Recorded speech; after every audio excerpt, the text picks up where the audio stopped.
This Torah class is brought to you by TorahAnytime.com.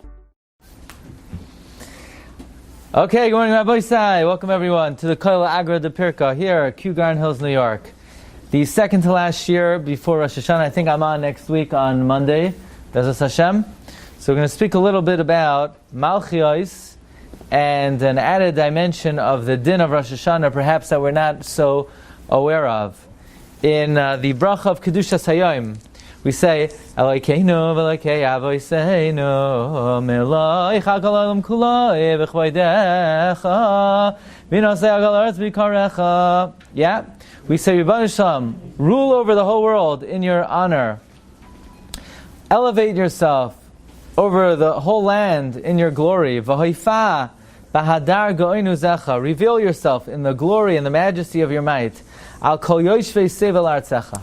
So we're asking the Rebbeinu Shalom that His malchus, His dominion, His sovereignty should become manifest over the whole world. V'yeda kol po ki ata fi'alta. Right? Everything created should know that you made it. V'yavin kol yatzur ki ata yitzarta. V'yomer kol Hashem neshama v'yapa. Hashem Elokei Yisrael melech u'malchusay b'kol mashallah. Yeah, it's just, might as well practice while we're at it, you know? So, we ask Rebbeinu Shalom that that His sovereignty be recognized. It's okay. This you could do, you know? I'll let you know what you shouldn't do, okay? But this you could do. We ask Rebbeinu Shalom that His sovereignty should be recognized in the whole world. We ask Hashem that His malchus become apparent, which is somewhat of a strange request. Why are we asking on Rosh Hashanah that God's malchus be recognized over the whole world? What does Rosh Hashanah have to do with God's sovereignty being recognized over the whole world? Rosh Hashanah is Yom Adin. God is the king, and He judges us. When the whole world will recognize His malchus does not seem to be connected to Rosh Hashanah. The day will come when the world will recognize God's malchus. Ba'yom hahu right? On that day, Hashem the world will recognize His malchus. Will that day be Rosh Hashanah? Do we have a tradition Mashiach is coming on Rosh Hashanah? No. If anything, we have traditions Mashiach will come a different day of the year. So why specifically ask on Rosh Hashanah that God's malchus should be recognized over the world? We should say, I personally, Klal Yisrael, are makir that HaKadosh Baruch Hu is the Melech, but why this tefillah that Hashem's malchus should be manifest to the whole world? So very often this time of the year we come back to a sefer that the Ramchal wrote, a very small sefer, a compendium, a perush on the tefillos of the Yom Noraim that was written by Rav Moshe Chaim Luzzatto called Mamar HaChachma, the essay of wisdom. The Ramchal wrote a perush on the Yom Tovim, the Yom Noraim davening. Actually, Rav David Kohen, the Rosh Yeshiva of Lakewood, wrote a sefer on this perush Mamar HaChachma, and the Ramchal writes that as follows. If you look in your sheet at number 2, V'ulam b'yom Rosh Hashanah, on Rosh Hashanah, ha'adon baruch hu oimed kiviyachal bebechinas melech al olamai. The Master, blessed is He, stands, so to speak, on the level of king over the world. Meaning, on Rosh Hashanah, God is manifest as king. V'al kain hinei hasharuya. Therefore, it's an appropriate time. L'spala l'fanav sheyigala malchusay legamri. Since anyway, God is the Melech, He's the acting king on Rosh Hashanah. So while we're at it, we say, Rebbeinu Shalom, as you're acting as king, well, we hope one day the whole world will recognize it. So even though it's not directly connected to Rosh Hashanah, but it's the day that God acts as king, so we say one day we hope the whole world recognizes this, and the world will be rectified and corrected through this, and based on this principle, this whole additional added tefillah of that was added because since God is acting as king, we say, please allow the whole world to recognize this. But still, it's very difficult. It's like, once we're at it, we're going to add words. If there's one day where we'd rather not use the principle of once we're at it, let's add to the tefillah, it would seem that the machzor is, pretty big. It's big enough. once you're at it, that's the only reason why we're being mispalel, that Hashem's malchus be recognized in the whole world. And in fact, the Ramchal himself writes, when in fact will the world be recognized that Hashem is Melech?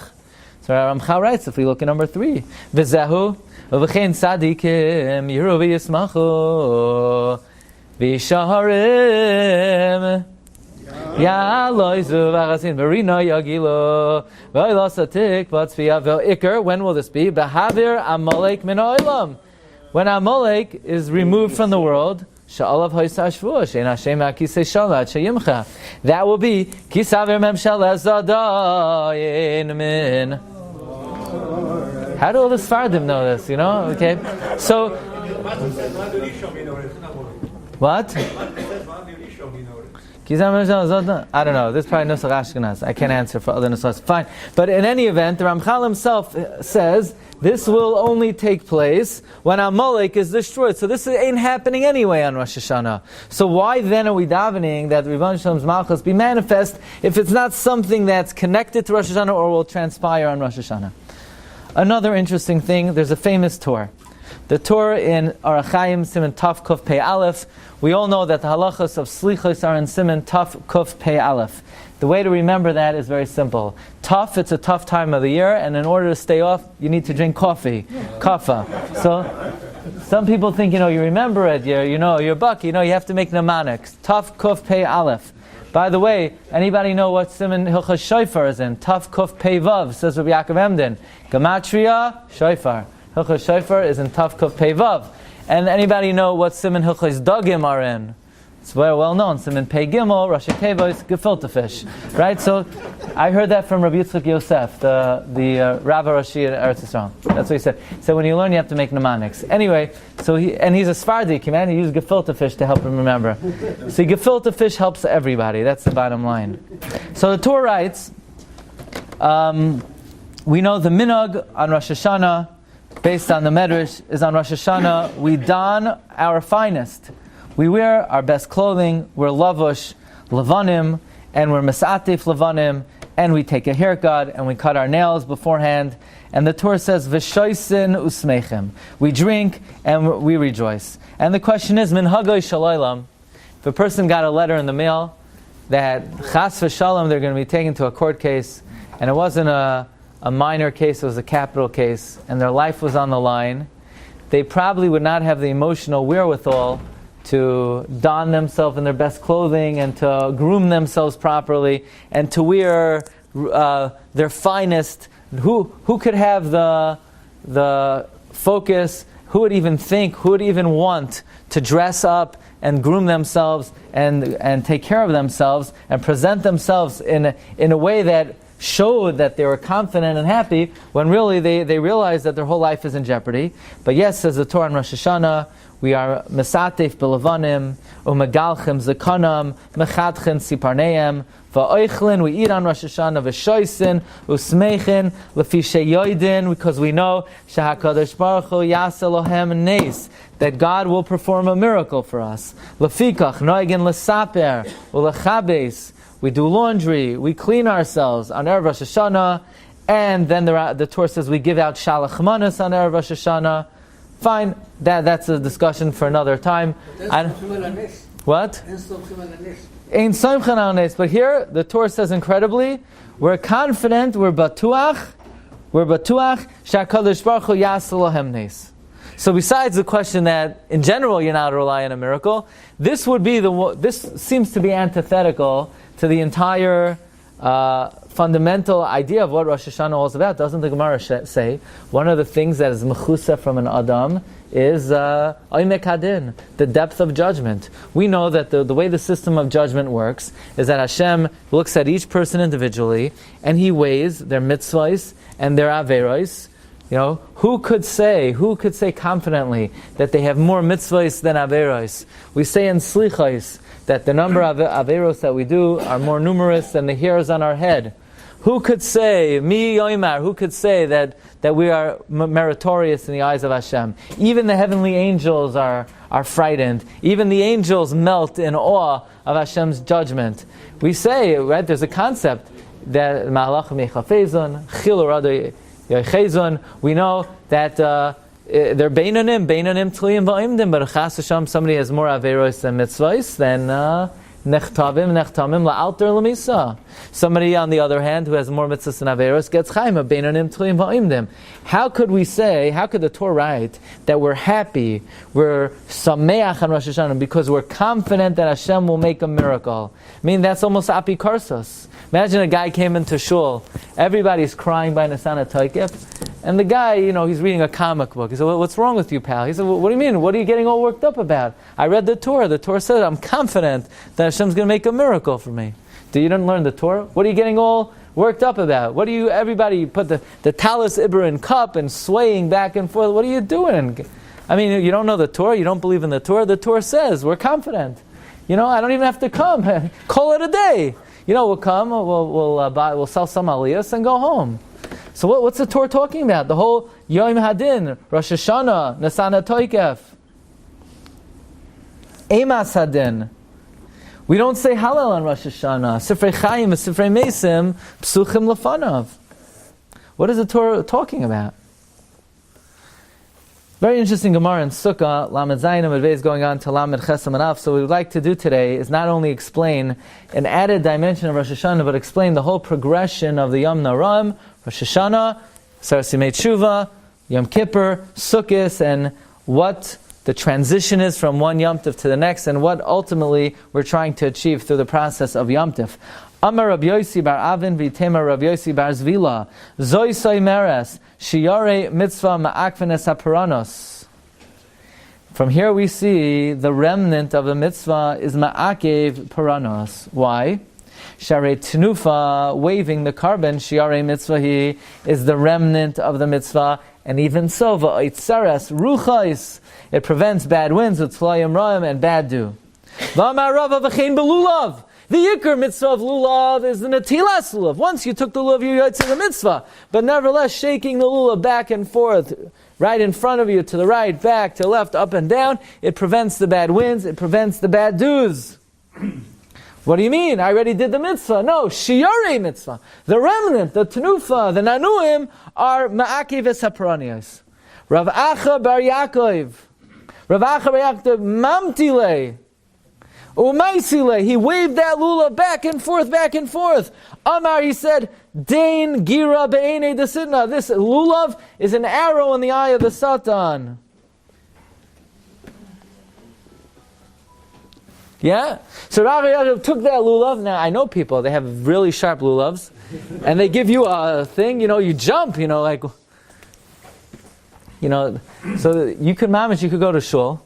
First, the guy slams you with his talis. You ever get malchus? I think one whip in the right place is like all lamites malchus, and then when the straps to the tefillin, and then I would move out at that point, change your seat, because the lulav could be really dangerous, especially the dairy lulav. It's come out up to the ceiling already. If he gets it There's a Gemara in Menachah said there's no maximum shiur for a lulav and tzitzis. That's because on Little Red and the big... I'm not saying there's a maximum shiur. To the little boy says, what are they? So he says, the tzitzis are, the bigger the tzitzis are there to hit you with, and the lulav is there to supposed to be out. That's what your parents read to you as a kid? Okay. So, anyway, the Gemara says, V'lav milsahi. Don't do that. When you shake the lulav, don't stick it to the satan. Don't say arrows in the eyes of the satan. Mishum da'asei l'gorive. You're going to incite him. You're going to chepa him. You don't want to chepa the satan. Let sleeping dogs lie. So very interesting. There's a sefer Jerushim v'Likchei Musar from a Talmud of Hagoyin Rav Mordechai Bennett. I believe it's published by Masorah Publications. It's published by Art Scroll, a Hebrew sefer published by Art Scroll. Talmud of Mordechai Bennett. And he asks, of all the mitzvahs, why did he dafka instigate and chepa and be misgara with the lulav? Why didn't he say, he blew the shofar, arrow in the eye of the satan, put on talis and tefillin, arrow in the eye of the satan? Why did he bedafka use the lulav to stick it to the satan? Yeah, okay. There's a Toysis in Masechta Sukkah. We all know that we do the nanuim 3 times in the davening. First we do it by Hoidu Hashem ki tov kelam chasdai. Then we do it by Ana Hashem Hashiana, and then again Hoidu Hashem ki tov kelam chasdai. Anyone have a siddur with Tehillim? Tehillim is good. Tehillim is good. So what's interesting is Perek Kuf Yud Zayin of Tehillim goes like, how does Perek Kuf Yud Zayin go? Hallelujah Hashem Kol Goyim. Yeah? You know that song? It's before your time, you know? Hallelujah Hashem Kol Goyim Shabechuhu Kol Umim Ki Gavar Aleinu Chas. That's Kuf Yud Zayin. How does Perek Kuf Yud Ches go? Haidul Hashem Ki Tov Kelam Ches. That's the beginning of Kuf Yud Ches. Then comes Pasuk Chav Hey Ana Hashem Hoshiana. Comes Pasuk Chav Tes Haidul Hashem Ki Tov Kelam Ches. You hear this? You should take a look in the Tehillim because many are not familiar. Kuf Yud Zayin is Halos Hashem Kol Goyim. Kuf Yud Ches begins Haidul Hashem. So Frek Toisus, I understand why you shake by Haidul Hashem Ki Tov Kelam Ches. That's the beginning of the parak. I understand why you shake again by Haidul Hashem Ki Tov. That's the end of the parak. But why in the world do you shake Ana Hashem Hoshiana? That's the min drin. It's the middle of the parak. Why are you shaking then? So Toisus says Azoi. Toisus in Sukkah Lamed Zayin Odeis. V'tayma deveis Hillel. Af al pishein Ana Hashem Hoshiana tchilas haperek v'lo seif haperek menanaim. Based on the pasuk in Divrei Hayamim. Take a look at number 8. Yeram Hayamim loya. The sea will stir and all of its fullness. Ya'aloitz hasada. The field will exult. V'chal asher bai. Az yiraninu atzei hayar.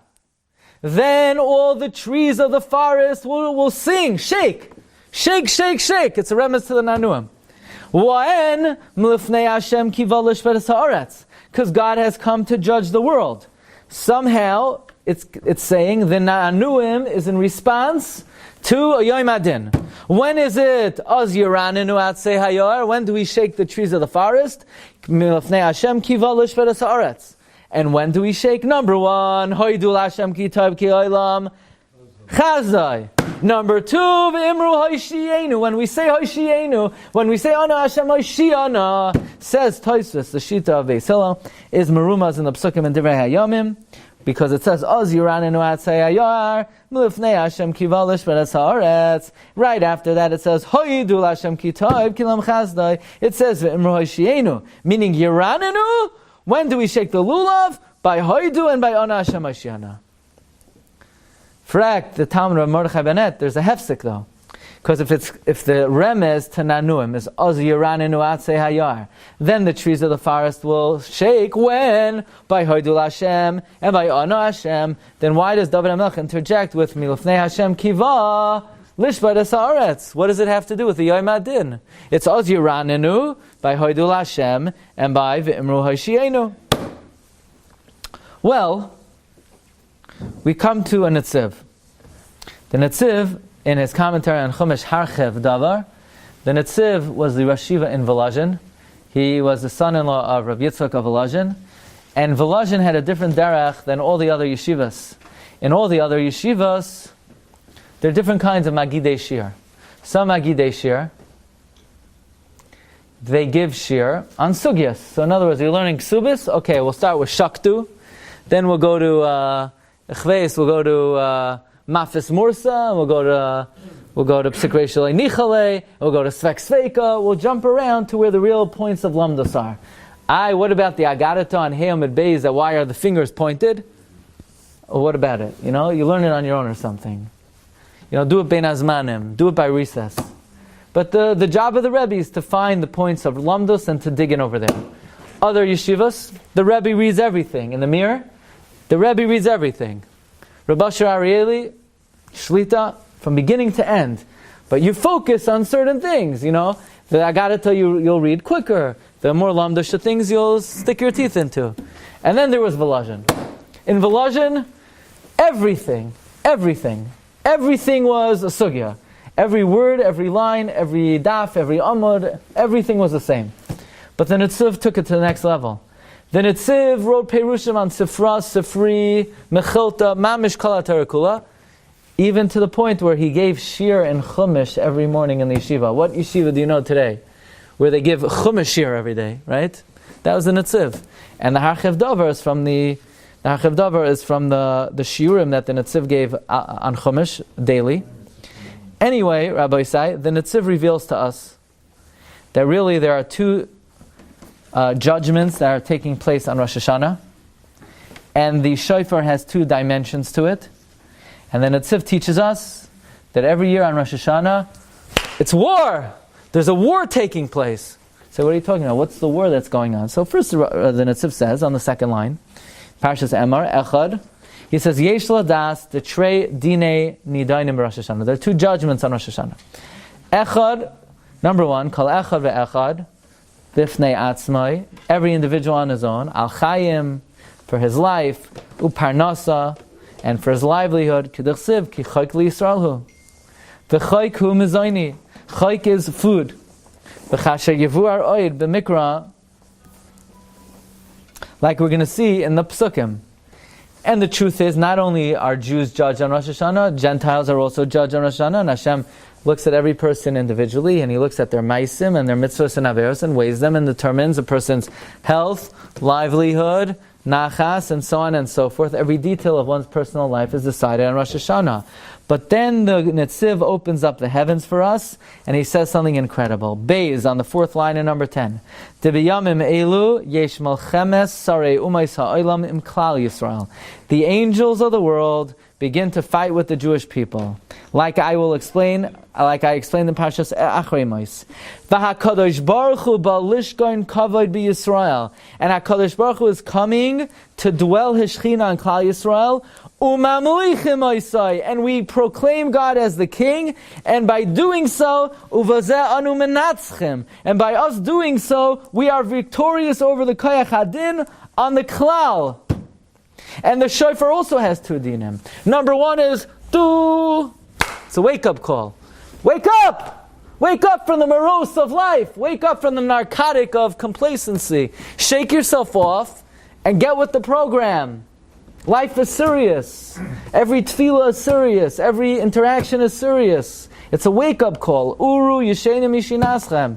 That's the shofar on the personal level. And then on the national level, the shofar is like the clarion call to battle, where since Rosh Hashanah is a day of war, we're at war with the nations of the world, we're at war with the angels of the world, who God is coming to dwell His Shechina on us, and they're trying to instigate, and we're at war with them. And the way we fight the war is we proclaim God King of the world. Good stuff, right? What does this mean? What in the world does this mean? What is this referring to, that there's a war on Rosh Hashanah? How exactly are we fighting the war? We're all aware of the first aspect of Rosh Hashanah, that there's an individual din. God scrutinizes our behavior and our record and our repertoire and decides what the fate of the upcoming year is. But what exactly does the Netziv mean? Look at number 11, and the Yarach Lamayadim, the Chidushim of Rabbi Yehuda HaNasi, the Rosh Hashiva of Lakewood, which was the Mechaber, the Sefer is my good friend, Rav Moshe Gruen, one of the great Mechabrim today.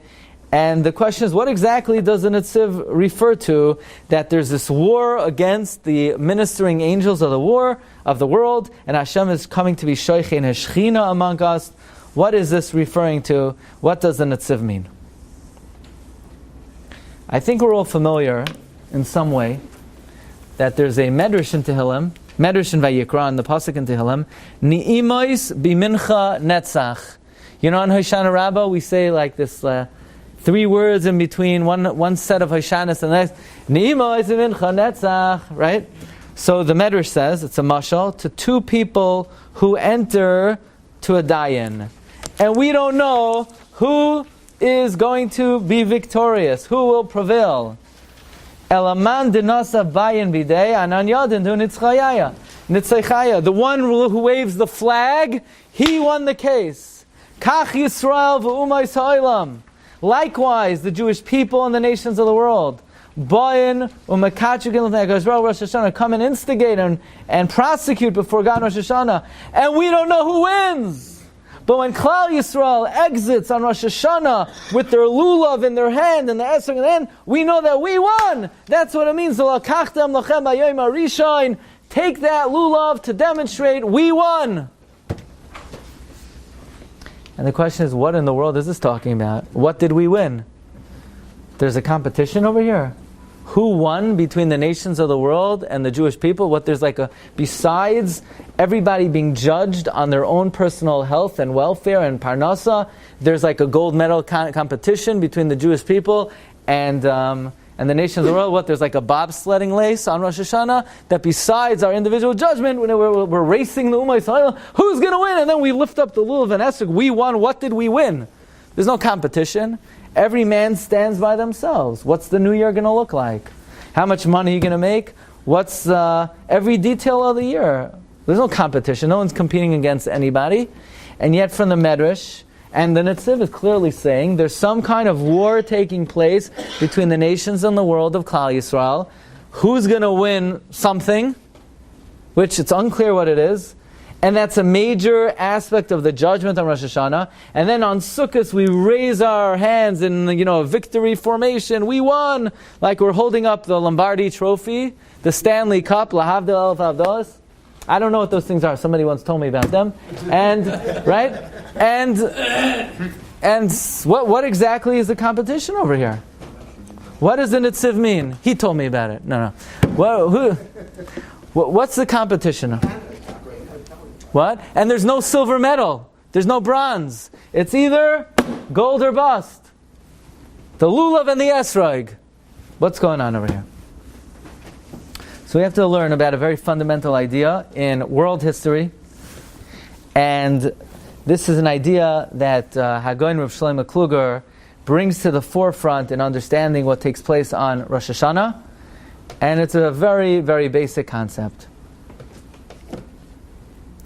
The pasuk says in Parshas Hazinu, we're coming up soon. Behanchel el yain goyim behafridai b'nei adam yatsev gevulai samim lemisfar b'nei Yisrael behanchel el yain goyim. When the Supreme One bequeathed nations, behafridai b'nei adam, when He separated mankind, yatsev gevulai samim, He set the boundaries of peoples, lemisfar b'nei Yisrael, according to the number of the Jewish people.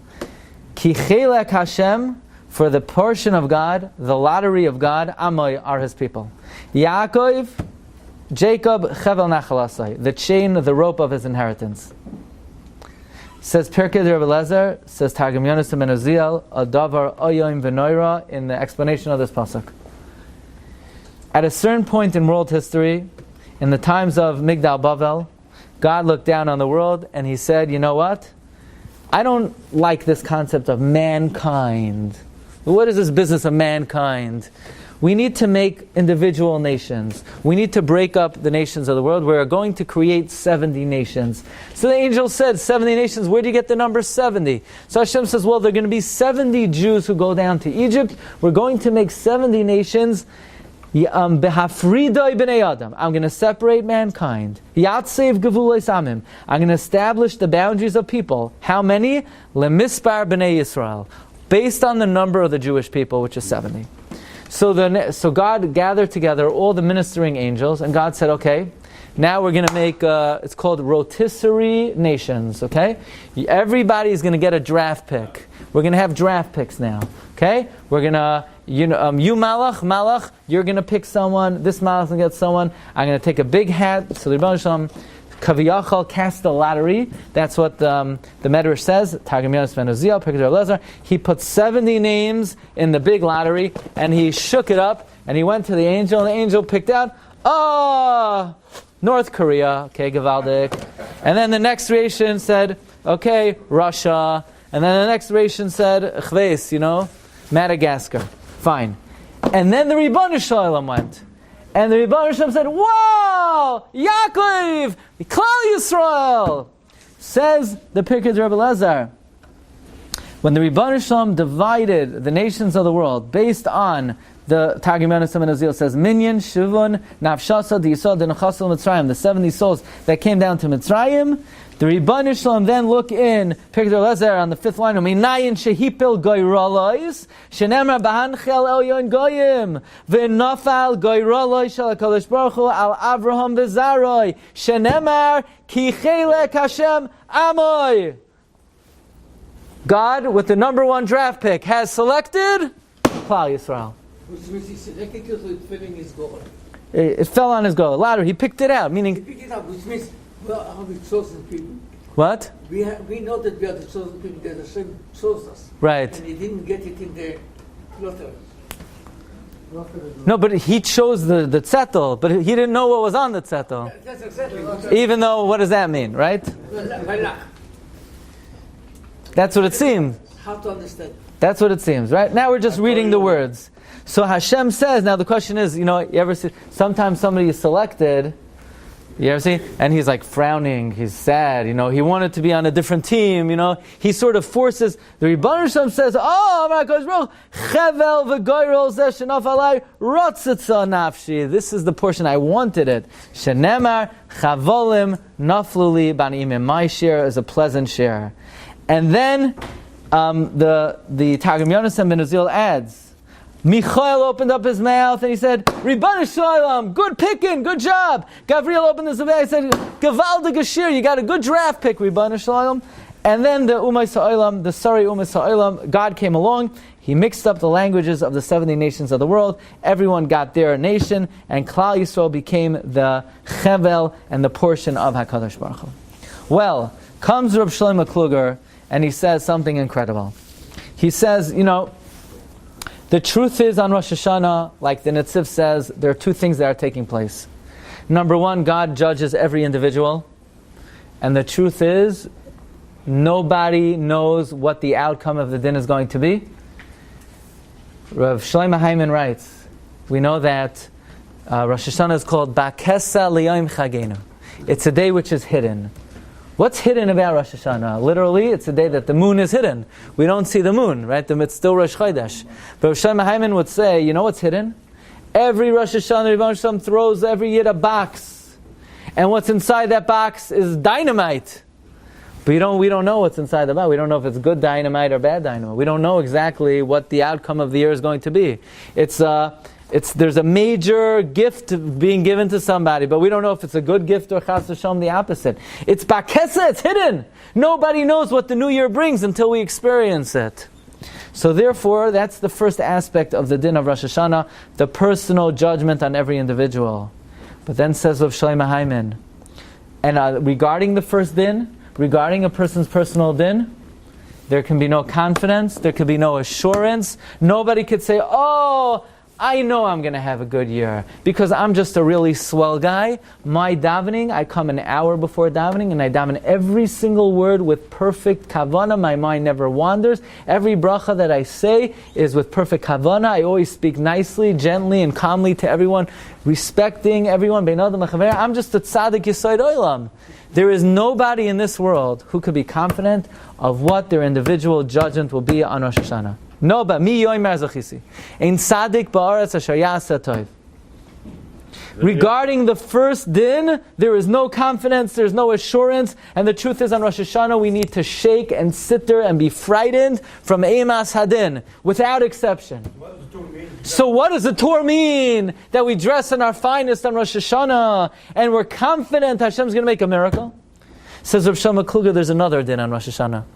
And the other din is that malach, the malach of North Korea, tells Rebbeinu Shalom, okay, I picked that guy, that chalaria last year. Nachamal here, I have to get him as my chilek. Russia comes and says, how many times am I getting Russia?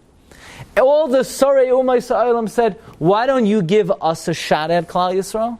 In the NBA, the draft picks switch every year, Rebbeinu Shalom. So why not in the nations of the world? Let's switch it up. Let's make life interesting. And says Rav Shlomo Kluger, every single year, the ministering angels of the world come to HaKadosh Baruch Hu and say, do it over. Why are you taking Klal Yisrael again? Just because you got them the first time, let's try again. And every year, there's a din. God actually recalibrates and reconvenes a court to decide whether Klal Yisrael will continue to be His, whether we will be His people, whether we're going to continue to be the Chelek and the Am Hashem. That is a din, that is a judgment that takes place every single year. But the good news is, regarding that din, even though God convenes, and there is a judgment, whether God will take us again as His people. Regarding that din, we know God's going to make a miracle for us. And we're confident that He is, again, Nachamol, going to decide and paskin that in fact of all the Umayis Ha'olam, we are Amoy V'tzoyin Marisai. Says Rav Shlomo Kluger, so then why do we wear our finest on Rosh Hashanah? If my personal life is on the line, so why is the confidence that I have that the Rebbe Shalom is going to take us collectively, why does that give me confidence to dress in my best and to take a haircut? Says Rav Shlomo Kluger, Haga ba'atzmecha, if a person, chas v'shalom, will experience a benefit, an agmas nefesh, so then they're mixed emotions. But if a person is going to experience the greatest hatava imaginable, but along with it will come some agmas nefesh. He's going to become a millionaire, but now that he's become a millionaire, he's going to have to go to the bank a little bit more often. Oy, nebuch from such things, right? It comes with agmas nefesh. You're going to have to park. You might get an extra parking ticket. Moichel all the agmas nefesh. It's kedai to get the great hatava. Says Rav Shlomo Kluger, despite the fact that our personal circumstance is in jeopardy and no one could be confident, and we're actually very scared about that. And we have to do our best to put ourselves in the best situation to have a good din. Nevertheless, the great bracha, the great success, the great happiness, that we are confident that Hashem is going to select us to be His, is such a great simcha that overrides any slight agmas nefesh, the fact that we might not be around after the upcoming Rosh Hashanah. That's, says Rav Shlomo Kluger, the meaning of the tour. We are batuach, we are sameach in the collective national din, although the personal din is still up in the air. Says Rav Shlomo Kluger, this is what we are sameach about on Rosh Hashanah. So if you take a look at number 17, and back to the Sefer, Jerusalem, the Likhei Musar, the Talmud of the Mordechai Bennett, when we take those daled minim, and we raise them and we say, we won, we won. We're not saying we won, after. We're not saying we won, that we're going to have a good year, we're going to have a happy year, we're going to have a successful year, we're going to have parnasa. Nobody knows. It's mechusa, it's ma'kesel yom chagenu. When we raise our lulav and esrog and say we won, what that means is God revisited the great court case of who will be His am, who will be His chelek, who will be His people, who will be His lottery, and we are confident, we raise that lulav and esrog, we in fact won the court case, we are His, we declare with confidence, there's no shaila. It's not because, it's not rigged, by the way, and it's not that there's no case. There is a case, and it's on the line, and it's questionable with a certain outcome.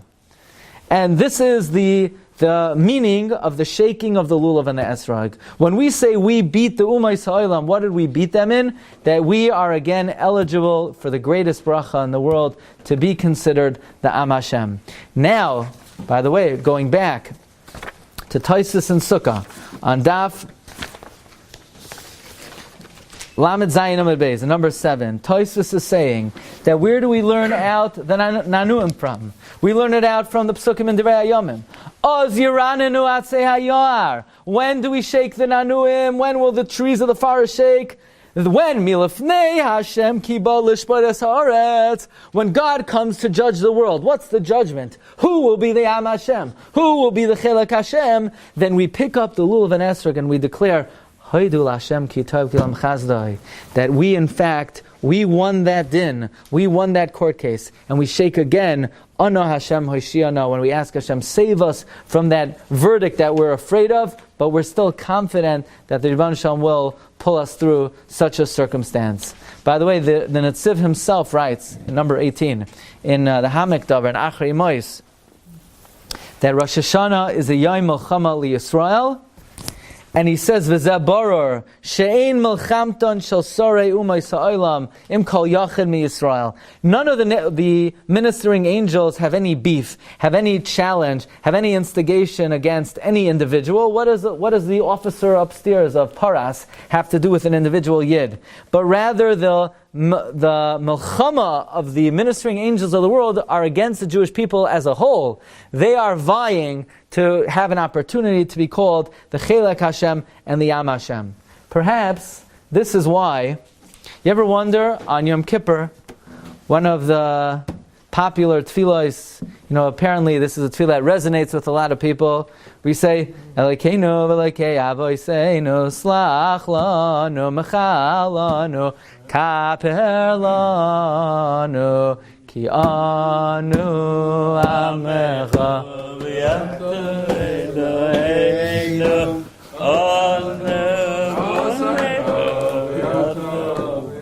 Very good, very good. Okay. So we say, Anu Amecha, we are your people, and you are our God. We are your children, V'ata Avinu. Ana Kehalecha, V'ata Chelkeinu. Ana Amecha, V'ata Malkeinu. Anu Mamirech, V'ata Mamirech. Beautiful tefillah. Mashmita Yitzal Har Sinai. It's got nothing to do with Yom Kippur. Yom Kippur, we just asked Hashem, Slach lan, Mechal lan, why are we making all these declarations that we are the share, the portion? Anu Goyr Aleinu. What's it got to do with anything? It has nothing to do with the price of tea in China. We're saying to Hashem, we steal, we rob, we do every aver in the book. By the way, we're yours. Okay, that's very nice, but what does that have to do with Yom Kippur? The answer is there's another stream of din that's transpiring on Rosh Hashanah Yom Kippur, one about which we're not so confident about, but another one we could all get up at Sibor and declare, Anu karmecha v'yato noitrenu, Anu nachlasecha v'yato goyr aleinu. That we're confident about. That's another aspect of the din, and that's an aspect of the din that we feel comfortable about. Marv Rabbi Sai, let's explain this further.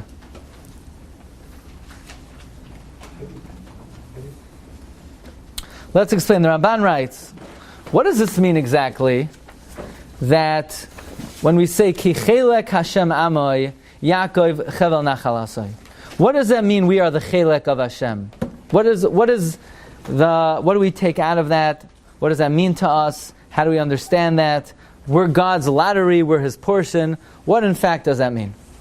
The Ramban in Parshas Achrimos explains a very fundamental Ramban. If you look at number 23, that the way on the left-hand side, the second line, the Ramban writes, V'ho'inyan ki Hashem hanichbad bara hakoil. The honorable God created everything, v'sam koyach hatachtoinim ve'elyonim. And He placed the power of what exists down here in this world through the upper spheres.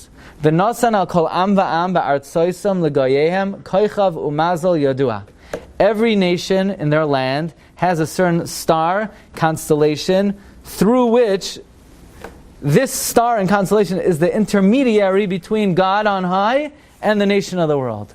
Meaning, even though Hashem runs the world and Hashem is in control, nevertheless there is somewhat of a hierarchy, and there is, like in any company, the CEO is not going to be actively doing everything. He delegates. Likewise, in the running of the world, God delegates what happens to the Ummah Yisraelim through the aegis of one of the Koichavim and one of the Mazalos. However, so America has its constellation, and Russia has its constellation, and Iran has its constellation, and so on and so forth. However, when it comes to Klal Yisrael, v'zeh shenemar asher chalak Hashem lekecha oisam l'chol ha'amim, God gave as their share to all the nations. Ki chalak l'kulam mazolos v'shamayim v'gavoyim aleim malachi. Above the mazal is a malach to be a sar. Like we find the Sar of Malchus Paras and the Sar of Yavan. Throughout Tanakh we find the various nations have different Sarim. And they are called Melachim. V'hine Hashem hanichbad hu Elokei Elokim v'adoinei hu adoinim. God is the God of all gods, the master of all masters.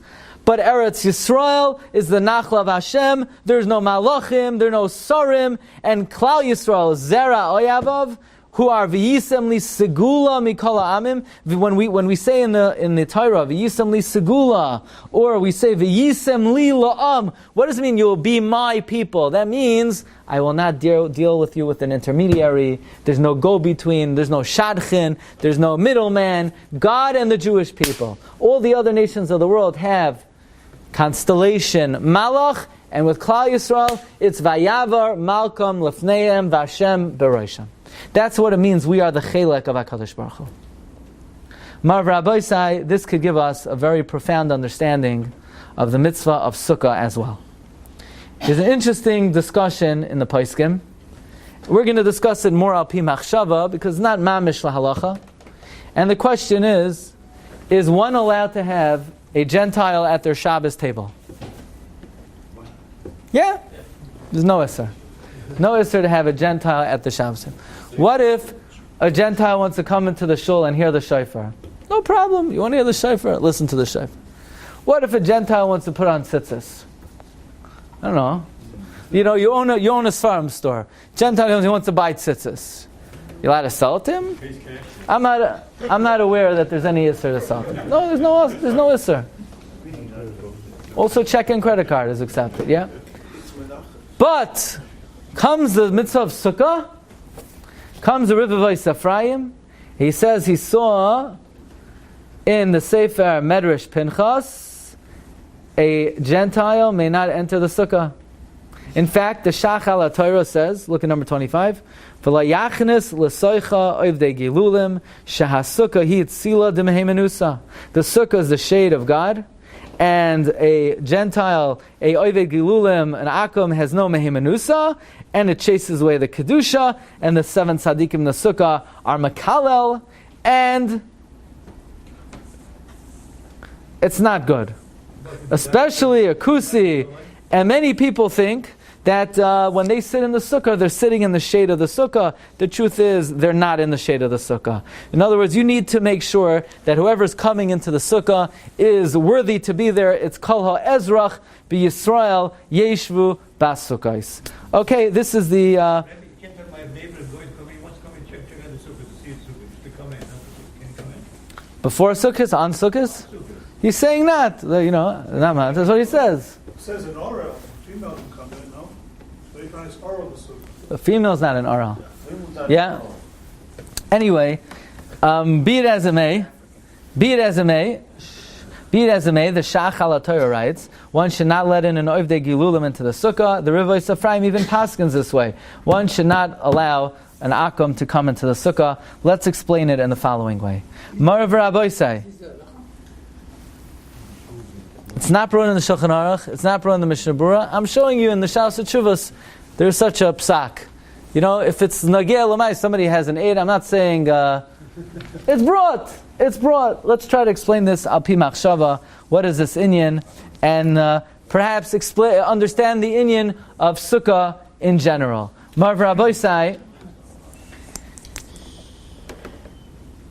after the Chet HaEgel, so we know that Klal Yisrael come out of Mitzrayim, and we're accompanied by Anani HaKavod, which is an interesting thing, which means the Anani HaKavod came to us on the 15th day of Nisan, and it's a very strange thing then, as the Torah himself asks, why do we sit in the Sukkah? Sukkah's time, we should sit in the Sukkah to commemorate the Anani HaKavod, which first came on the 15th day of Nisan. And it's well known that the Vilna Gaon explained as follows. Let's give the background. That as we're coming out of Mitzrayim, we're protected by Anani HaKavod, and the Anani HaKavod accompanied us all the way to Har Sinai. And then Moshe Rabbeinu goes up to Har Sinai to be Makabel the Torah. And then he comes down 40 days later on Yud Zayin Tammuz, and he sees Klal Yisrael serving the Egel, so he took the Luchos, and at that point in time, the Anani HaKavod disappeared. And we lost. The Anani HaKavod represented the Shechina. The Shechina was not with us anymore. And God said as follows, Hinei anochi shaleach malach. Jews, adios. We used to be good friends. I don't really like you anymore. So I go my way, you go your way. Who's going to lead you? I'll point to an angel, matat. But nevertheless, I am not with you anymore. God said, Ani amarti elihim atem. I thought you'd live forever. Uvnei elyon kolchem. But sorry, achein ka'adam t'mosan. You're going to have to die, and I'm not with you anymore. Says the Medrash, when Klal Yisrael stood on Har Sinai, and were Makabel the Torah, Hashem said to the Malach HaMaves, you're fired when it comes to the Jewish people. You have no dominion on them. You know why? Because you're a Malach, and the Jewish people are mine. So if they're mine, get out of here. This is my territory, this is my possession. You have no business touching them. They're my chelek. Shenemar behanchel elyoin goyim ba'afridai b'nei adam yatsev gevulais amin lemisra b'nei Yisrael ki chelek Hashem amoy Yaakov chevel nachalosei. They're my chelek. Get lost. You can't touch them. Aber says the Medrash, you guys destroyed yourself. You serve the Egel. So listen up. Herzechayin Yidden. When I said you're my chelek, what did I mean? I meant Japan has its malach, and North Korea has its malach, and America has its malach, but you don't need a malach because you're mine. But then you wanted an intermediary. You wanted an egel. When you wanted the egel, what were you saying? That you wanted to be like the nations of the world. You wanted to have an intermediary. You don't want to be mine. So you don't want to be mine. You're not mine. I give you an opportunity. I give you an opportunity to be the one nation in the world that has no go-between. But you wanted a go-between. So you want a go-between. I can't lead you anymore. I'm going to send the malach. Just like the nations of the world use a sar, you're going to use a sar.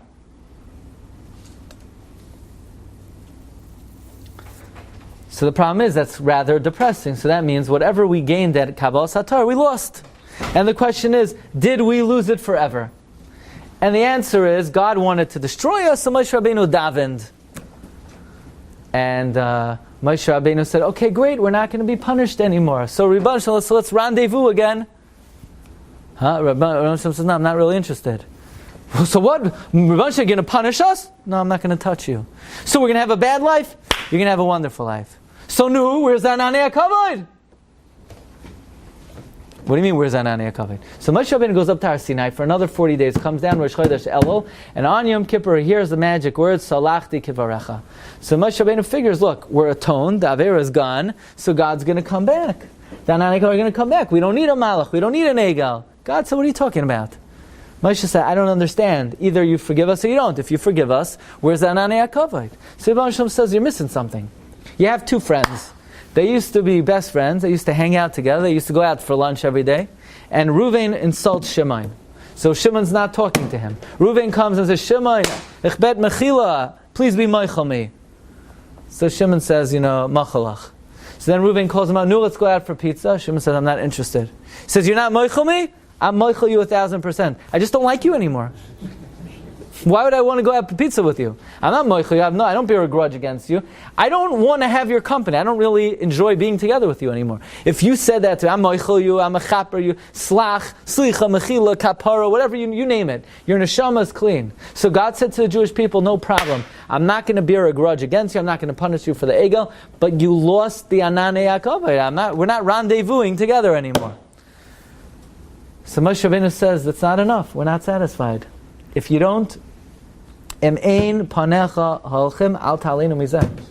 we can't see your face, then we're not interested. Don't move us, we're not leaving. I don't want a malach, I don't want a saraf. Only you, God, we're only interested in you.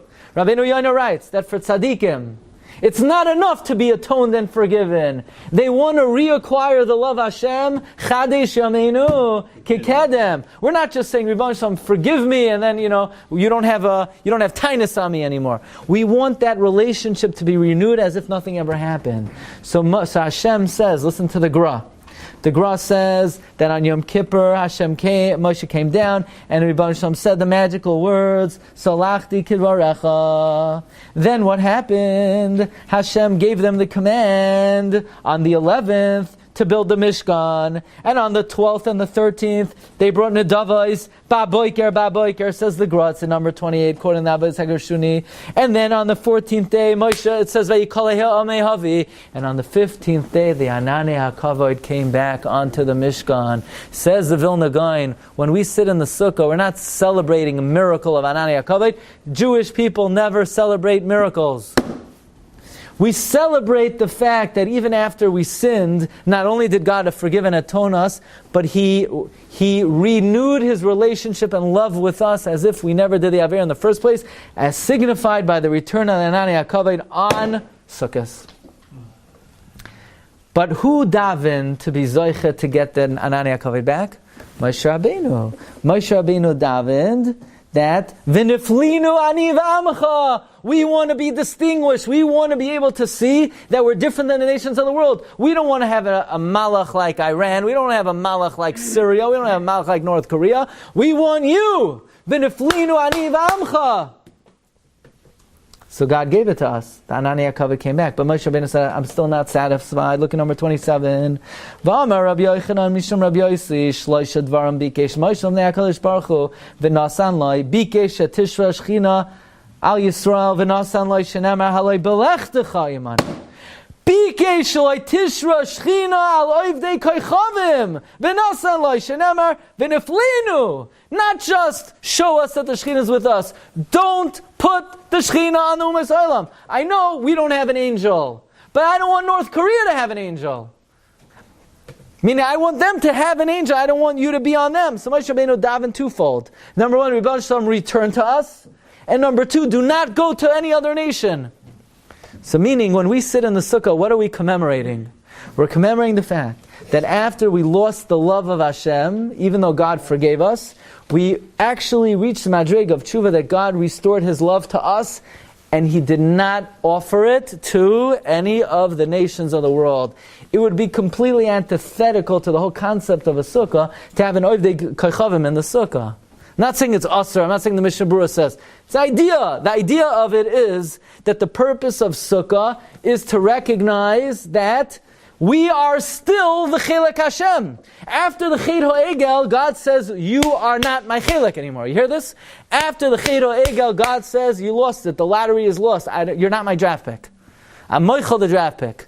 You know, it's like, if certain teams cheat, they get draft picks taken away. God said, well, your team cheated. You will not be my draft pick this year. You've been fined that you lost your draft pick. But after the Yom Kippur and after the Sukkot and the Nedavas HaMishkan, the Rebbeinu Shalom took us back as His Chelek. Di da natzach. We were victorious over the nations of the world yet again. So through the Yom Naram, there are really two processes. Number one, every individual traverses through the Yom Naram as an individual. As an individual, it's a frightening process.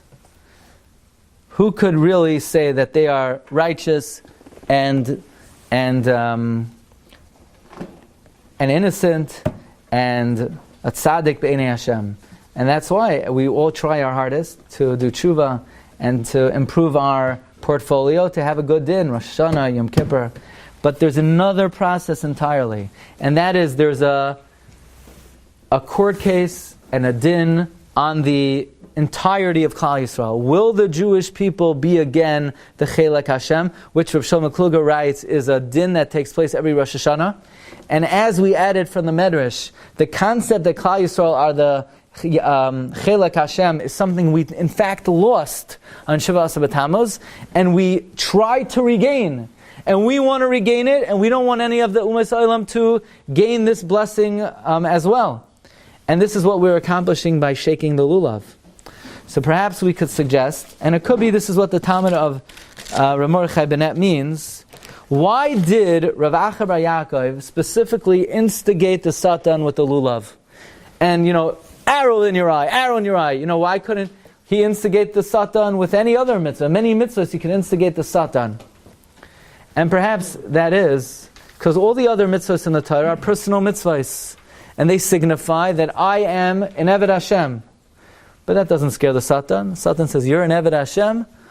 Let's go to the videotape, and let's see, in fact, are you an Eved Hashem or not? Doesn't scare the Satan. There's only one mitzvah that the Satan has no response to, and that's the mitzvah of lulav. Because the mitzvah of lulav signifies that not me as an individual am an Eved Hashem. Klal Yisrael collectively are the Chelek of Hashem. And that is an untouchable concept. The Satan cannot challenge that. There's nothing the Satan could undermine about that. The same way we are confident God will re-choose us, the Satan knows that as well. The one thing that you could sort of stick in the eyes of the Satan is the mitzvah of lulav, that no matter what, the one constant in this universe is Netzach Yisrael lo yishaker, that God always actively selects and chooses Klal Yisrael, ki chelek Hashem amoy, Yaakov, chevel nachalos. And the way we strengthen that, and the way we achieve that, and the way we're victorious in that, is we daven Ribbon Shalom, please manifest your malchus over the whole world. Because we are your people, we are your ambassadors in the world, and we're the only ones who could declare that your malchus should be recognized in the whole world. And that is why one of the focuses on the Rosh Hashanah tefillah is this added dimension of davening. Not only is Hashem the Melech, but our tefillah that Hashem's malchus should be recognized in the whole world. We're the only ones who could offer that tefillah. And this is another understanding of the progression, Rosh Hashanah, Yom Kippur, Sukkot, Haba Aleinu, L'Taiva, and we hope